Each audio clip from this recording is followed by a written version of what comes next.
Hello বন্ধুরা, আজ তোমাদের সাথে নিয়ে চলে এসেছি দোকানের মতন মুচমুচে ফুচকার রেসিপি নিয়ে। তো চলো বানাই। তো এখানে আমি নিয়ে নিয়েছি ছোট গ্লাসে 1 গ্লাস সুজি,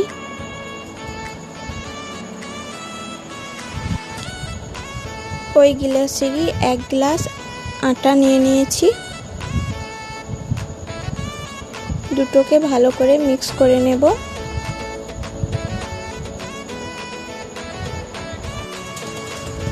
তারপরে অল্প অল্প করে জল নিয়ে মেখে নেব। টাইটভাবে মাখতে হবে। এই যে এরকম টাইটভাবে মেখে নেব। তারপরে 1 ঘন্টা ঢাকা দিয়ে রেখে দেব। এবার আমি ফুচকার আলুটা রেডি করে নেব। তো আলুটাকে আগে আমি সিদ্ধ করে নেব। এই যে আলু সিদ্ধ হয়ে গেছে।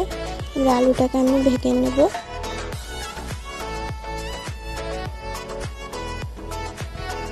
তারপরে আলুটাতে দিয়ে দেব পেঁয়াজ কুচি, গাজর কুচি, শসা কুচি, লঙ্কা কুচি, বুট মটর ভিজে, লবণ, লঙ্কার গুঁড়ো, কুটো মশলা আর জল জিরা দিয়ে ভালো করে মেখে নেব।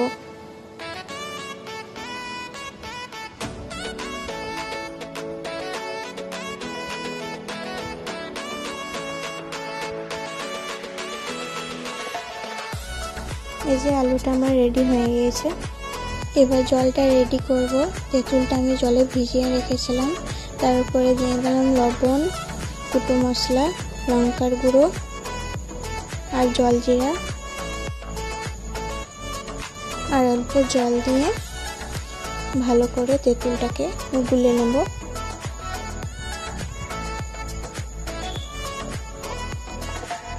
জলটা যাচ্ছে সেন্ট উঠে, তার জন্য একটু কাগজির রস দিয়ে দেব।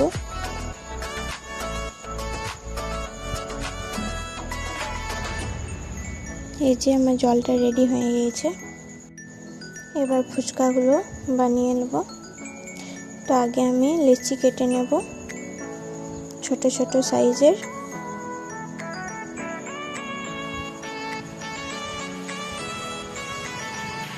এই যে লেচি কাটা হয়ে গেছে। এরপর আমি বেলে নেব।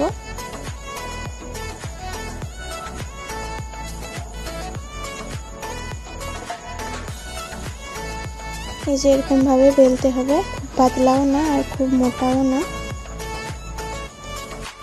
তারপরে ভিজে কাপড় দিয়ে ঢাকা দিয়ে এটা রেখে দেব। তারপর একে একে ফুচকাগুলোকে ছেঁকে নেব। দেখুন প্রত্যেকটা ফুচকা একদম ফুলবে,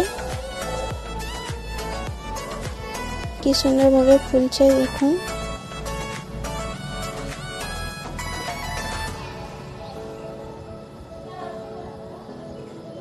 একটু লাল লাল করে ভেজে নেব। যে ফুচকা ভাজা হয়ে গিয়েছে।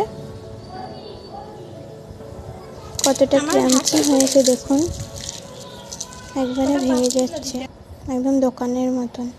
প্রত্যেকটা ফুচকা ফুলেছে।